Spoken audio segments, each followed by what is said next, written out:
اعوذ باللہ من الشیطان الرجیم بسم اللہ الرحمن الرحیم تبت یدا ابی لہب وتب ما اغنی عنہ مالہ وما کسب سیصلی نارا ذات لہب وامرأتہ حمالۃ الحطب فی جیدہا حبل من مسد۔ آج انشاءاللہ میں آپ لوگوں کے سامنے سورہ مسد کی تفسیر بیان کروں گا۔ قرآن مجید سورہ تحریم میں جو 28 نمبر پارے کی آخری صورت ہے، اس میں اللہ تبارک و تعالیٰ نے دو نبیوں کی بیویوں کی مثال بیان کی۔ اللہ تبارک و تعالیٰ فرماتے ہیں ضرب اللہ مثلا للذین کفروا امرأۃ نوح وامرأۃ لوط کانتا تحت عبدین من عبادنا صالحین فخانتاہما فلم یغنیا عنہما من اللہ شیئا وقیل ادخلا النار مع الداخلین۔ حضرت نوح علیہ السلام کی بیوی کی اللہ تعالیٰ نے مثال بیان کی، اور ایسے ہی حضرت لوط علیہ السلام کی بیوی کی اللہ تعالیٰ نے مثال بیان کی۔ دونوں کے شوہر اللہ کے نبی تھے اور وہ دونوں کافرہ تھی۔ نوح علیہ السلام کی بیوی بھی کافرہ تھی اور حضرت لوط علیہ السلام کی بیوی بھی کافرہ تھی۔ فرمایا کہ ان دونوں کو جہنم کی آگ میں داخل کیا جائے گا۔ ہمارے برگزیدہ پیغمبر ہمارے نبی ہونے کے باوجود بھی وہ ان کو جہنم کے عذاب سے نہ بچا سکے۔ تو اس طرح پھر آگے اللہ تبارک و تعالیٰ نے، یعنی یہاں پہ شوہر اللہ کے نبی ہیں اور دونوں کی بیویاں جو ہیں وہ کافرہ ہیں۔ آگے پھر اللہ تعالیٰ مثال بیان کرتے ہیں، جو شوہر ہے وہ کافر ہے اور اس کی جو بیوی ہے وہ صالحہ، اللہ تعالیٰ کی بہت نیک بندی ہے۔ اللہ تبارک و تعالیٰ فرماتے ہیں وَضَرَبَ اللَّهُ مَثَلًا لِلَّذِينَ آمَنُوا امْرَأَتَ فِرْعَوْنَ إِذْ قَالَتْ رَبِّ ابْنِ لِي عِندَكَ بَيْتًا فِي الْجَنَّةِ وَنَجِّنِي مِنْ فِرْعَوْنَ وَعَمَلِهِ وَنَجِّنِي مِنَ الْقَوْمِ الظَّالِمِينَ۔ یہاں پہ اللہ تبارک و تعالیٰ نے حضرت آسیہ رضی اللہ تعالیٰ عنہا کی مثال بیان فرمائی کہ وہ اللہ تعالیٰ کی نیک بندی تھی اور اس کا جو شوہر فرعون تھا رامسیس، وہ بدتر کافر تھا۔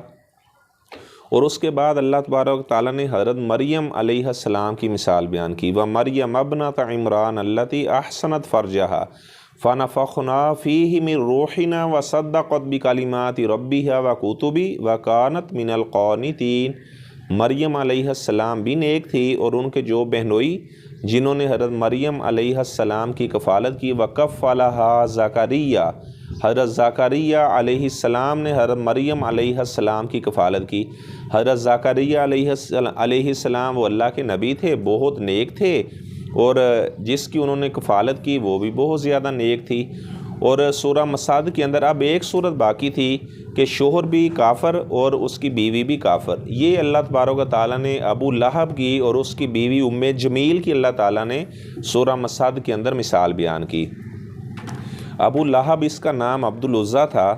اب عبدالعزیٰ کیونکہ مشرکین مکہ نے لات منات عزیٰ یہ انہوں نے بت بنا رکھے تھے، اصل کے اندر تو یہ شخصیات تھی، تو یعنی بتوں کا پجاری تو آج تک کسی نے خود ہی پہاڑ سے ایک جناب بت بنایا اور وہ کہنا شروع کر دے کہ یہ میرے نفع کا مالک ہے، نقصان کا مالک ہے، ایسے تو کوئی بھی نہیں کرتا۔ لات کا میں نے ستو پلانے والا، وہ حاجیوں کی بڑی خدمت کیا کرتا تھا، اور مشرکین نے کہا کہ اس نے حاجیوں کی خدمت کر کے اللہ کے ہاں بڑا مقام حاصل کر لیا ہے، اب ہم اس سے کہتے ہیں کہ آپ ہمیں اللہ کے قریب کر دیں، ہم اس سے التجا کرتے ہیں، یہ آگے ہمیں پھر اللہ سے لے کر دیتا ہے۔ یہ مشرکین مکہ کا شرک تھا۔ اللہ تعالیٰ فرماتے ہیں سورہ زمر میں، جب مشرکین مکہ سے کہا جاتا ہے کہ آپ ان بتوں کی پوجا کرتے ہو، تو وہ آگے سے جواب دیتے ما نعبدہم، ہم ان کے پجاری تو نہیں ہیں، ما نعبدہم الا لیقربونا الی اللہ زلفی، ان کی عبادت کرنے سے ہمیں اللہ تعالیٰ کا قرب ملتا ہے، اس وجہ سے ہم تو ان سے التجا کرتے ہیں، یہ پھر ہمیں اللہ تعالیٰ سے لے دیتے ہیں۔ تو خیر عبدالعزیٰ نام تھا ابو لہب کا، تو اب ظاہری بات ہے یہ شرکیہ ایک نام ہے عبدالعزیٰ، تو اللہ تبارک و تعالیٰ نے اس کا یہ شرکیہ نام قرآن مجید میں ذکر نہیں کیا۔ ابو لہب یعنی اس کی کنیت کے ساتھ ہے، اس کو اللہ تبارک و تعالیٰ نے یہاں پر اس کا ذکر کیا ہے۔ لہب کا معنی ہوتا ہے شعلہ، یعنی وہ بڑا حسین و جمیل تھا اور بڑا وجیح قسم کا انسان تھا، جس چہرے کو اتنا حسین و جمیل چہرہ اللہ تعالیٰ نے اتنا خوبصورت بنایا ہے، لیکن وہ ایمان اس نے قبول نہ کیا۔ اب اسی چہرے کو جہنم کے اندر پھینکا جائے گا، جہنم کے اندر اب اسی کو داخل کیا جائے گا۔ پتہ چلا کہ اللہ تعالیٰ کے یہاں چہرہ نہیں دیکھا جاتا، اللہ تعالیٰ کے یہاں دل کو دیکھا جاتا ہے، شکل و صورت کو نہیں دیکھا جاتا، اموال کو نہیں دیکھا جاتا، اعمال کو دیکھا جاتا ہے۔ آپ صلی اللہ علیہ وسلم کا فرمان ہے، ان اللہ لا ينظر الی صورکم و اموالکم، اللہ تعالیٰ تمہاری شکل و صورت کی طرف نہیں دیکھتا۔ ابو لہب اب اتنا خوبصورت تھا لیکن وہ جہنم کے عذاب سے نہیں بچ سکا، اور سیدنا بلال رضی اللہ تعالیٰ عنہ حبشی تھے، تو لیکن آپ نے فرمایا کہ بلال، میں نے اپنے سے آگے تیرے قدموں کی آہٹ کو جنت کے اندر سنا ہے۔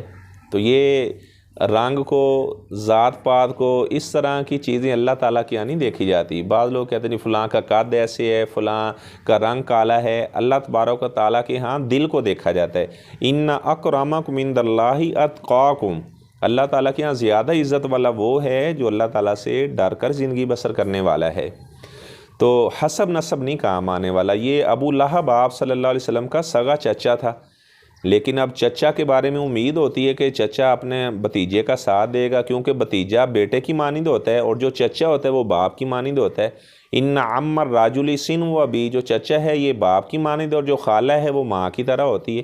اگر کسی کی والدہ زندہ نہیں، اپنی خالہ کی خدمت کرے تو جو اللہ تبارک و تعالیٰ نے اجر والدہ کی خدمت میں رکھا ہے تو وہی اجر اللہ تعالیٰ اسے خالہ کی خدمت کرنے میں عطا فرمائے گا۔ اگر والد زندہ نہیں ہے، چچا کی خدمت کریں، وہی اجر اللہ تعالیٰ آپ کو دے گا جو والد کی خدمت کرنے کے لیے اللہ تعالیٰ نے اجر رکھا ہے۔ تو خیر، ابو لہب کے بارے میں اللہ تعالیٰ فرماتے ہیں کہ ابو لہب کے دونوں ہاتھ ٹوٹ گئے اور وہ خود بھی ہلاک ہو گیا۔ یعنی اگر کوئی آدمی اپنے مقصد کے اندر ناکام ہو جائے تو اس کے بارے میں کہا جاتا ہے کہ اس کے ہاتھ ٹوٹ گئے، اپنے مقصد کے اندر وہ فیل ہو گیا، اپنے مقصد کے اندر وہ ناکام ہو گیا۔ تو یہ ابو لہب کے بارے میں اللہ تعالیٰ فرماتے ہیں کہ اس کے دونوں ہاتھ ٹوٹ گئے اور وہ تباہ و برباد ہو گیا، ہلاک ہو گیا۔ اچھا، یہ صورت کب نازل ہوئی؟ اس کے نازل ہونے کا پس منظر کیا تھا؟ آپ صلی اللہ علیہ وسلم نے لوگوں کو ایک پہاڑی کے اوپر جمع کیا تو آپ نے فرمایا مجھے بتاؤ، جتنے آپ صلی اللہ علیہ وسلم کے اعزاء قریبات ہیں، آپ نے فرمایا مجھے بتاؤ، اگر میں تمہیں کہوں کہ پہاڑ کے پیچھے سے ایک لشکر آپ کے اوپر حملہ کرنے والا ہے تو آپ میری بات کو مان لو گے؟ وہ کہنے لگے کہ ما جربنا علیک الا صدقا، ہم نے تو آپ کو ہمیشہ سچا پایا ہے، آپ نے تو کبھی جھوٹ بولا ہی نہیں ہے، آپ تو صدیق ہیں، آپ تو سچے ہیں، بالکل آپ کی بات کو مان لیں گے۔ تو آپ صلی اللہ علیہ وسلم نے فرمایا قولوا لا الہ الا اللہ تفلحوا، آپ لا الہ الا اللہ پڑھ لو، آپ کامیاب ہو جاؤ گے۔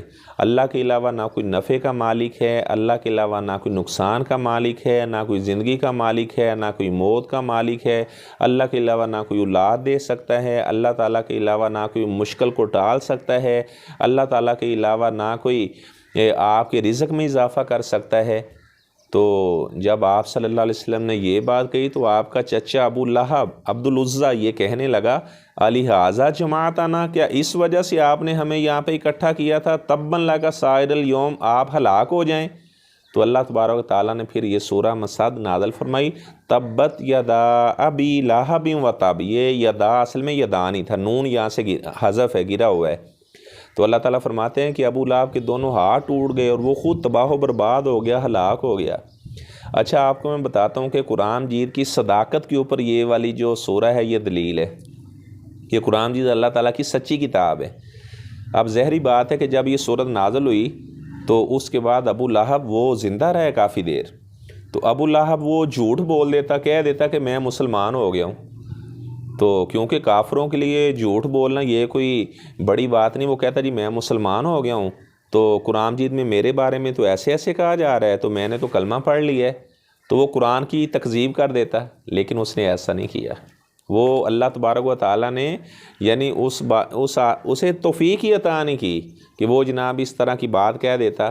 اب وہ ابو لہب آپ صلی اللہ علیہ وسلم کی مخالفت کرتا تھا۔ جب یہ والی صورت نازل ہوئی تو اس کی بیوی ام جمیل، عربہ اس کا نام تھا، ام جمیل اس کی کنیت تھی اور کنیت تھی، اور یہ ابو سفیان بن حرب رضی اللہ تعالیٰ عنہ کی بہن تھی، یعنی عربہ بنت حرب بن امیہ، یعنی امیہ اس کے دادے کا نام تھا اور حرب اس کے باپ کا نام تھا۔ تو یہ ابو سفیان بن حرب رضی اللہ تعالیٰ عنہ کی بہن تھی، اور ابو سفیان رضی اللہ تعالیٰ عنہ شروع میں وہ اسلام کی بہت مخالفت کرتا رہا، لیکن فتح مکہ والے دن وہ جب مسلمان ہوا تو آپ صلی اللہ علیہ وسلم نے اسے اعزاز دیا. آپ نے فرمایا کہ من داخل دار ابی سفیان فہو آمن، جو ابو سفیان کے گھر میں داخل ہو گیا اسے امان حاصل ہے، اسے کچھ نہیں کہا جائے گا.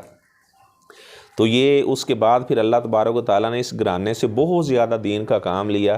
ان کا بیٹا معاویہ بن ابی سفیان رضی اللہ تعالیٰ عنہ، انہوں نے کتنے علاقوں کو فتح کیا اور دنیا کے کونے کونے کے اندر اسلام کے جھنڈے انہوں نے لہرا دیے. بہت سے لوگوں نے، حضرت معاویہ رضی اللہ تعالیٰ عنہ نے بہت سے علاقوں کو فتح کیا اور بہت سے لوگوں نے ان کے دور حکومت کے اندر اسلام کو قبول کیا. مسلمانوں کا بہت زیادہ رعب اور دبدبہ تھا جب معاویہ بن ابی سفیان رضی اللہ تعالیٰ عنہ کی حکومت تھی. تو خیر ابو لہب نے آپ صلی اللہ علیہ وسلم کی مخالفت کی. جب یہ والی صورت نازل ہوئی تو اس کی بیوی جو جمیل تھی اسے بڑا غصہ آیا. وہ آپ صلی اللہ علیہ وسلم کی طرف آنے لگی. آپ صلی اللہ علیہ وسلم حرم میں موجود تھے تو حضرت ابو بکر صدیق رضی اللہ تعالیٰ عنہ آپ سے عرض کرنے لگے، اللہ کے رسول صلی اللہ علیہ وسلم آپ یہاں سے نا تھوڑا سا سائڈ پر ہو جائیں، یہ بڑی بد زبان عورت ہے، ایسے ہی آپ سے بد زبانی کرے گی. تو آپ صلی اللہ علیہ وسلم نے فرمایا ابو بکر یہ مجھے دیکھ ہی نہیں سکے گی. وہ بڑے غصے کے ساتھ آئی، اس کے ہاتھ میں کنکریاں تھیں. تو جب آپ صلی اللہ علیہ وسلم ادھر کھڑے ہوئے تھے، حضرت ابو بکر رضی اللہ تعالیٰ عنہ بھی کھڑے ہوئے تھے، تو وہ حضرت ابو بکر سے مخاطب ہو کر کہنے لگی کہ آپ کے نبی نے میرے شوہر کی اور میری حجب کی ہے، ہمارے بارے میں ہماری اس نے مذمت کی ہے. تو حضرت ابو بکر رضی اللہ تعالیٰ عنہ فرمانے لگے کہ وہ تو شاعر نہیں اور نہ ہی وہ شعر گڑھتے ہیں، انہوں نے تو آپ کے شوہر کی کوئی مذمت نہیں کی اور آپ کے بارے میں انہوں نے تو کچھ نہیں کہا. یہ تو اللہ تبارک و تعالیٰ نے آپ کے خامند کے کفر کی وجہ سے یہ والی صورت اللہ تعالیٰ نے نازل فرمائی، اور آپ کے کفر کی وجہ سے اللہ تعالیٰ نے آپ کے بارے میں بھی حمالۃ الحطب فی جیدہا حبل من مسد یہ والے الفاظ نازل کیے ہیں. تو وہ یہ کہہ کر حضرت ابو بکر رضی اللہ تعالیٰ سے مخاطب ہو کر چلی گئی. تو آپ صلی اللہ علیہ وسلم کو وہ دیکھ ہی نہ پائی. تو بعد میں حضرت ابو بکر رضی اللہ تعالیٰ عنہ نے کہا اللہ کے رسول صلی اللہ علیہ وسلم اس عورت نے آپ کو دیکھا ہی نہیں ہے. آپ نے فرمایا کہ اللہ نے میرے اور اس کے درمیان ایک پردہ حائل کر دیا تھا. بعض روایت میں تفسیروں میں ذکر ہے کہ درمیان میں ایک فرشتہ کھڑا تھا، تو اس وجہ سے اس عورت کو اللہ تبارک و تعالیٰ نے اس بات کی یعنی درمیان میں رکاوٹ کی وجہ سے وہ مجھے دیکھ ہی نہیں سکی. یہ امام بہقی رحمہ اللہ کی کتاب ہے دلائل النبوہ للبہقی، اس کے اندر یہ بات انہوں نے درج فرمائی ہے. خیر اللہ تبارک و تعالیٰ فرماتے ہیں ابو لہب کے بارے میں ما اغنا عنہ مالہ وما کسب، اس کا مال اس کے کام نہ آیا. مال سے مراد یہاں پر بیٹے ہیں. اس کے ایک بیٹے کا نام عتبہ تھا اور ایک کا نام عتیبہ تھا، اور آپ صلی اللہ علیہ وسلم کی بیٹیوں کے ساتھ حضرت رقیہ کے ساتھ اور ام کلثوم رضی اللہ تعالیٰ عنہما کے ساتھ ان دونوں کی نسبت قائم ہو چکی تھی. جب آپ صلی اللہ علیہ وسلم نے توحید کی دعوت دی تو ابو لہب کہنے لگا کہ میرا چہرہ آپ کے اوپر حرام ہو جائے گا، یعنی آپ پھر مجھ سے کبھی بھی مجھے دیکھ نہ سکو گے، میں آپ کے گھر میں نہیں رہوں گا، یا میں آپ کو گھر سے نکال دوں گا یا خود گھر سے چلا جاؤں گا اگر آپ نے ان کی بیٹیوں کو طلاق نہ دی. تو عتبہ اور عتیبہ دونوں نے پھر آپ صلی اللہ علیہ وسلم کی بیٹیوں کے ساتھ جو ان کا عقد ہو چکا تھا تو انہوں نے کہا جی ہم یہ عقد جو ہے اسے ہم ختم کرتے ہیں. تو آپ صلی اللہ علیہ وسلم نے عتیبہ کے بارے میں یہ بات کہی. آپ نے فرمایا کہ یا اللہ اس کے اوپر جنگل کے کتوں میں سے ایک کتا مسلط کر دے.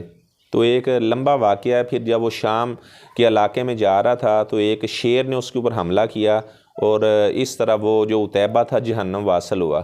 اور جو ابو لہب تھا یہ جب غزوہ بدر ہوئی تو اس کے اندر یہ ابو لہب خود نہیں گیا، یہ بخیل بھی تھا اور بہت زیادہ بزدل بھی تھا. اس نے ہشام یعنی عاص بن ہشام سے یا بعد نے بدیل ذکر کیا ہے اس سے 4000 درہم قرض لینا تھا. اس نے کیا کیا، اس نے ایک تیر سے 2 شکار کیے. اسے کہا کہ آپ جنگ بدر میں چلے جائیں تو آپ کا جو قرض میں نے آپ سے 4000 درہم لینا ہے وہ میں آپ کو چھوڑ دوں گا. اور اپنی بزدلی کی وجہ سے یہ خود بھی نہ گیا اور اپنا غزوہ بدر کے اندر کافروں کو شکست ہوئی. 70 لوگ مارے گئے ان کے اور 70 قیدی بنے. ابو جہل وغیرہ عتبہ شیبہ یہ سارے مارے گئے. تو اس ابو لہب کو بہت زیادہ عبدالعزیٰ کو دکھ ہوا تو اس کو چیچے کا مرض لگ گیا، یعنی طاعون کے اندر آدھا سا جو ایک پھنسی نکلتی ہے اسے وہ پھنسی نکلی. اور یہ غزوہ بدر کے 7 دن بعد اس کی ہلاکت ہوئی اور 3 دن تک اس کی جو ڈیڈ باڈی تھی وہ باہر ہی پڑی رہی اور بہت زیادہ اس میں سمیل پیدا ہوئی، بدبو پیدا ہوئی. تو اس کے بیٹوں نے ایک حبشی آدمی کو بلایا اور اسے کہا کہ ایک گڑھا کھودو۔ اس نے لمبی لمبی لکڑیاں لی اور لکڑیوں کے ساتھ دھکیل کر اس کو ایک گڑھے کے اندر انہوں نے داخل کر دیا۔ یہ ابو لہب کی اس طرح موت واقع ہوئی۔ اللہ تعالیٰ فرماتے ہیں ما اغنی عنہ مالہ وما کسب، اس کا مال اس کے کام نہ آیا، اس کے بیٹے اس کے کام نہ آئے، یعنی بیٹوں نے اپنے ہاتھ کے ساتھ عزت احترام کے ساتھ اسے وہ گڑھے کے اندر بھی نہ اتارا، قبر کے اندر بھی نہ اتارا۔ وما کسب، اور جو اس نے اپنی زندگی کے اندر نیک اعمال سمجھ کر کیے تھے وہ بھی کام اس کے نہ آئے۔ اب اس نے اپنی زندگی کے اندر جو ایسا عمل کیا تھا جسے اس نے نیک سمجھا تھا، اللہ تعالیٰ فرماتے ہیں وہ بھی اس کے کام نہ آیا۔ آپ صلی اللہ علیہ وسلم کو جس عورت نے دودھ پلایا تھا، ایک تو حلیمہ سعدیہ رضی اللہ تعالیٰ عنہ اور ایک سویبہ لونڈی نے آپ کو دودھ پلایا تھا۔ تو جب اس کو پتہ چلا، ابو لہب کو پتہ چلا کہ میرے بھائی عبداللہ کے گھر بیٹا پیدا ہوا ہے، تو سویبہ لونڈی کو اس نے آزاد کر دیا۔ اس نے کہا کہ آپ آزاد ہو۔ تو اچھا، اب اس نے یہ کام نیکی سمجھ کر کیا، لیکن اس کا یہ عمل بھی اسے کوئی فائدہ نہ پہنچا سکا۔ تو یہ بخاری شریف کے اندر موجود ہے۔ عروہ بیان کرتے ہیں کہ ایک آدمی کو خواب آیا، وہ خواب دیکھنے والے حضرت عباس رضی اللہ تعالیٰ عنہ تھے، لیکن جب خواب دیکھا تھا حالت کفر میں انہوں نے یہ خواب دیکھا تھا، وہ مسلمان نہیں تھے۔ خواب کے اندر انہوں نے ابو لہب کو بہت ہی بری حالت کے اندر دیکھا اور پوچھا کہ آپ کے ساتھ کیا معاملہ بنا ہے، بتائیں آپ۔ وہ کہنے لگا کہ میری تو بہت بری حالت ہے، لیکن جب سوموار کا دن آتا ہے، جس دن میں نے سویبہ لونڈی کو آزاد کیا تھا، اس دن سکی تو مجھے پلایا جاتا ہے، مجھے انگلی سے پلایا جاتا ہے۔ تو اب بعض لوگ کہتے ہیں دیکھیں جی، اس نے سویبہ لونڈی کو آزاد کیا تھا، آپ صلی اللہ علیہ وسلم کے میلاد کی خوشی میں میلاد اس نے منایا، تو دیکھو جی اس کو پلایا جاتا ہے انگلی سے۔ اب ایک طرف کافر کا خواب ہے، حضرت عباس کافر تھے اس وقت جب یہ خواب دیکھا تھا، تو ابو لہب یعنی کافر کو خواب کے اندر بھی یعنی ان بلیور کافر نظر آیا، اور ایک طرف اللہ تعالیٰ کے قرآن کی بات ہے کہ ابو لہب ہلاک ہو گیا، تباہ و برباد ہو گیا، اس کے ہاتھ ٹوٹ گئے، اور ایک طرف ایک کافر کا خواب ہے، اسے تو حجت کے طور پر پیش نہیں کیا جا سکتا۔ انبیاء کا جو خواب ہے یہ حجت ہوتا ہے، یہ وحی ہوتا ہے، لیکن کسی عام بندے کا خواب، پھر کافر آدمی کا خواب، یہ کیسے حجت بن سکتا ہے؟ تو خیر، یہ روایت امام بخاری رحمہ اللہ نے درج کی ہے۔ اصل کے اندر یہ ثابت کیا ہے کہ جو ام سلمہ رضی اللہ تعالی عنہا تھی، ان کے جو شوہر ابو سلمہ تھے، اس کو بھی سویبہ نے دودھ پلایا تھا، اور وہ آپ صلی اللہ علیہ وسلم کا رضائی بھائی تھا۔ جب ام سلمہ کی بیٹی کی بعض نے کہا جی آپ اس سے نکاح کر لیں، آپ نے فرمایا کہ ایک تو میری ربیبہ ہے، ربیبہ سے نکاح نہیں ہو سکتا، یعنی اگر کوئی آدمی کی شوہر سے نکاح کرتا ہے اور پہلے شوہر سے بیٹیاں لے کر آتی ہیں تو وہ ربیبہ ہوتی ہے، وہ حرام ہے، ان سے نکاح نہیں ہو سکتا۔ وَرَبَائِبُكُمُ اللَّاتِي فِي حُجُورِكُم مِّن نِّسَائِكُمُ اللَّاتِي دَخَلْتُم بِهِنَّ، اگر ان کی والدہ سے ازدواجی تعلق جو قائم ہو چکا ہے تو تب جو ربیبہ ہیں ان سے نکاح نہیں ہو سکتا۔ اچھا، آپ نے فرمایا دوسرا جو ابو سلمہ ہے وہ میرا رضائی بھائی ہے، اور یہ بچی جو اس کی بیٹی ہے میری رضائی بھتیجی لگتی ہے، تو اس سے میرا نکاح کیسے ہو سکتا ہے؟ تو اور امام بخاری رحمہ اللہ بھی اس روایت سے میلاد ثابت کرنے کے لیے، یعنی جشن عید میلاد النبی صلی اللہ علیہ وسلم ثابت کرنے کے لیے اس روایت کو نہیں انہوں نے ذکر کیا، انہوں نے تو یہ سویبہ کی بات کی مناسبت کی وجہ سے اس بات کا انہوں نے ذکر کیا اس روایت کو، یعنی حضرت عباس رضی اللہ تعالیٰ عنہ جو انہوں نے حالت کفر میں خواب دیکھا تھا، یہ بات بھی انہوں نے وہاں پہ درج فرمائی۔ تو دوسری بات یہ ہے کہ اللہ تبارک و تعالیٰ نے فرمایا کہ اس کا مال بھی اسے نفع نہ پہنچا سکا، اور جو اس نے کمایا تھا یعنی نیک مال کمائے تھے، ٹھیک ہے، اپنی طرف سے نیک سمجھ کر اسے نے عمل کیے تھے، وہ بھی اسے کوئی فائدہ نہ پہنچا سکے۔ تو اللہ تعالیٰ فرماتے ہیں ما اغنی عنہ مالہ وما کسب سیصلی نارا ذات لہب، وہ بڑا وجیح قسم کا خوبصورت انسان تھا، تو شعلوں والی آگ کے اندر وہ داخل ہوگا۔ اس کا جو خوبصورت چہرہ تھا، شعلوں والی آگ کے اندر اس کے چہرے کو اور اس کے بدن کو جلایا جائے گا۔ اور آگے اللہ تعالیٰ اس کی بیوی کے بارے میں فرماتے ہیں وَامْرَأَتُهُ حَمَّالَةَ الْحَطَبِ، اس کی بیوی لکڑیاں اٹھانے والی۔ اچھا، لکڑیاں وہ جنگل سے اٹھا کر لے کر آتی تھی، اور وہ آپ صلی اللہ علیہ وسلم کے راستوں میں وہ یعنی کانٹوں والی لکڑیاں ہوتی، یعنی ایسی وہ شاخیں لے آتی جس پہ کانٹے لگے ہوتے، اور آپ صلی اللہ علیہ وسلم کے راستے میں پھینک دیتی، اور بعض مفسرین نے لکھا آپ صلی اللہ علیہ وسلم کے گھر کے دروازے کے باہر رکھ دیتی تاکہ آپ صلی اللہ علیہ وسلم کو کانٹے چوبیں۔ تو بعض لوگوں نے کہا وہ غریب تھی اس وجہ سے وہ جنگل سے لکڑیاں اکٹھی کرنے کے لیے جایا کرتی تھی، تو یہ بات جو ہے یہ بعید ذقل ہے، کیونکہ اس کا جو شوہر ابو لہب تھا وہ حرم کے اندر جو مالیات کا شعبہ تھا اس کا وہ انچارہ ہی تھا، اور یہ ابو سفیان رضی اللہ تعالیٰ عنہ سردار تھے، اس کی یہ بہن تھی، یہ یعنی اس مقصد کے لیے غربت کی وجہ سے جنگل میں لکڑیاں اکٹھی کرنی جاتی تھی، یہ تفسیر جو ہے اس کی یہ مناسب نہیں، انسب نہیں ہے۔ تو بات یہ ہے پھر حمالۃ الحطب کا کیا معنی ہے؟ لکڑیاں اٹھانے والی۔ بعض مفسرین نے لکھا ہے کہ اس سے مراد ہے وہ چغلی کیا کرتی تھی، کیونکہ حطب کا معنی ہوتا ہے لکڑی، ٹھیک ہے نا، اور لکڑیوں کو چونکہ جلایا جاتا ہے، چغل خور جو ہوتا ہے وہ بھی باتیں کر کر کے جناب نقصان کرواتا ہے، لڑائی کروا دیتا ہے، تو اس وجہ سے عرب کے اندر حمالۃ الحطب یہ چغلی سے کنایا ہے، یہ چغلیاں کھایا کرتی تھی، ادھر کی بات سنی اسے بتائی، اس کی بات سنی اسے بتائی، اور آپس کے اندر لڑائی کروا دی۔ اور فضیل بن ایاض رحمہ اللہ فرماتے ہیں کہ اگر کوئی آدمی وہ جھوٹ بولتا ہے، غیبت کرتا ہے، چغلی کرتا ہے، تو اس کا روزہ بھی خراب ہو جاتا ہے، اور اگر اس نے وضو کیا ہوا اور اس نے کسی کی غیبت کر دی، چغلی کر دی، تو اس کا وضو بھی خراب ہو جائے گا، یعنی وضو کے اندر نقص پیدا ہو جائے گا۔ ویسے تو نواقض وضو کے اندر یہ شامل نہیں ہے، لیکن احوط بات یہ ہے کہ وہ دوبارہ وضو کر لے۔ یہ قاضی فضیل بن ایاض رحمہ اللہ جو امام بخاری رحمہ اللہ کے استاد ہیں، انہوں نے یہ بات بیان فرمائی ہے۔ اچھا، حمالۃ الحطب لکڑیاں اٹھانے والی، اور اس کے بعد اللہ تعالیٰ فرماتے ہیں، اچھا بعض مفسرین نے اور بھی اس کے معنی اور مفاہیم ذکر کیے ہیں۔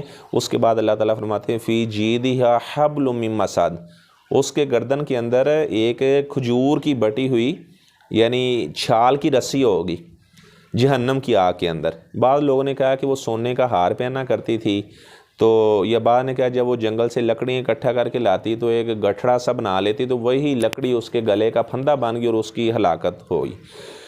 تو لیکن بات یہ ہے کہ اس کی گردن کے اندر رسی ہوگی، مراد یہ ہے کہ وہ بوجھ اٹھانے والی جو ہے نا، اللہ تعالیٰ فرماتے ہیں لِيَحْمِلُوا أَوْزَارَهُمْ عَلَى ظُهُورِهِمْ أَلَا سَاءَ مَا يَزِرُونَ، قیامت والے دن کافر لوگ اپنی پشتوں کے اوپر انہوں نے بوجھ اٹھایا ہوگا۔ اچھا بعض لوگوں نے کہا کہ لکڑیاں اٹھانے والی مراد یہ کہ گناہوں کا بوجھ اٹھا کر وہ جہنم میں داخل ہوگی۔ اچھا پھر جو ہے کہ اس کی گردن کے اندر رسی ہوگی کھجور کی بٹی ہوئی چھال کی، تو مفسرین نے کہا کہ آگ کے اندر تو اس طرح کی رسی جل جاتی ہے، تو یہ رسی تو پھر جل جائے گی وہاں پر۔ تو پھر اس کا جواب خود ہی مفسرین نے دیا ہے، وہ فرماتے ہیں جس طرح انسان کا چمڑا بھی جلے گا، لیکن اللہ تعالیٰ فرماتے ہیں بدلناہم جلودن غیرہ، چمڑے کو بدل دیا جائے گا، ہر دفعہ نیا چمڑا آ جائے گا، پھر اسی طرح انسان عذاب کو محسوس کرے گا، تپش اور حدت کو محسوس کرے گا۔ تو فرماتے ہیں کہ اگر یہ رسی جل جائے گی تو دوبارہ ہر دفعہ اس کے لیے جس طرح چمڑا نیا پیدا کر دی جائے گا، ہر دفعہ نئی رسی اس کے بنا دی جائے گی۔ اچھا اس طرح حمالۃ الحطب کا یہ بھی بعض مفسرین نے معنی بیان کیا ہے، لکڑیاں اٹھانے والی، جہاں پہ اس کا شوہر عبد العزیٰ ابو لہب ہوگا وہاں پر یہ زقوم جہنم کے اندر ایک درخت ہے، تو اس درخت کی لکڑیاں لا کر یہ ابو لہب کے اوپر پھینکے گی اس کی آگ کے اندر، اور اس کے یعنی آگ کے اندر مزید اضافہ ہو جائے گا، وہ آگ اور بڑھ جائے گی۔ اچھا بعد نے کہا جو ذریع، کیونکہ قرآن مجید میں اللہ تعالیٰ فرماتے ہیں نا ذریع کا بھی ذکر ہے سورہ غاشیہ کے اندر، تو ذریع اور زقوم سے وہ اس کے اوپر لا کر پھینکے گی اور اس کا عذاب مزید یعنی جو ہے وہ بڑھ جائے گا۔ تو یہ اللہ تبارک و تعالیٰ نے سورہ مسد کے اندر یعنی شوہر بھی کافر ہے اور اس کی جو بیوی امرا ہے وہ بھی کافر ہے۔ اچھا بعض لوگوں نے کہا کہ اگر ذہنی موافقت نہ ہو یا اس طرح تو پھر امرا کا لفظ بولا جاتا ہے، لیکن یہ بات کوئی یعنی اتنے کسی مفسر نے یہ بات درج نہیں فرمائی۔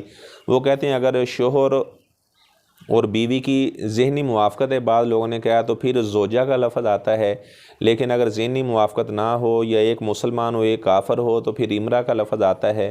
تو بہرحال اللہ تبارک و تعالیٰ سے میں دعا کرتا ہوں اللہ تبارک و تعالیٰ ہمیں قرآن جی کی تفسیر سمجھنے کی توفیق عطا فرمائے، اور جو مومنوں والی صفات ہیں، مسلمانوں والی صفات ہیں، اللہ تعالیٰ وہ ہمیں اپنانے کی توفیق عطا فرمائے، اور جو ان بلیور جو غیر مسلم ہیں جس طرح یہ ابو لہب کا معاملہ ہوا، آپ صلی اللہ علیہ وسلم کو اذیت پہنچائی، آپ صلی اللہ علیہ وسلم کے احکامات کو نہ مانا، تو بعض ایسے مسلمان بھی ہیں جو سب کچھ جاننے کے باوجود بھی آپ صلی اللہ علیہ وسلم کے جو بتائی ہوئی باتیں ہیں، آپ صلی اللہ علیہ وسلم کی تعلیمات ہیں، ان کا وہ مذاق اڑاتے ہیں۔ تو اللہ تبارک و تعالیٰ آپ صلی اللہ علیہ وسلم کی بتائی ہوئی ایک ایک بات پر ہمیں عمل کرنے کی توفیق عطا فرمائے۔ وآخر دعوانا ان الحمد للہ رب العالمین۔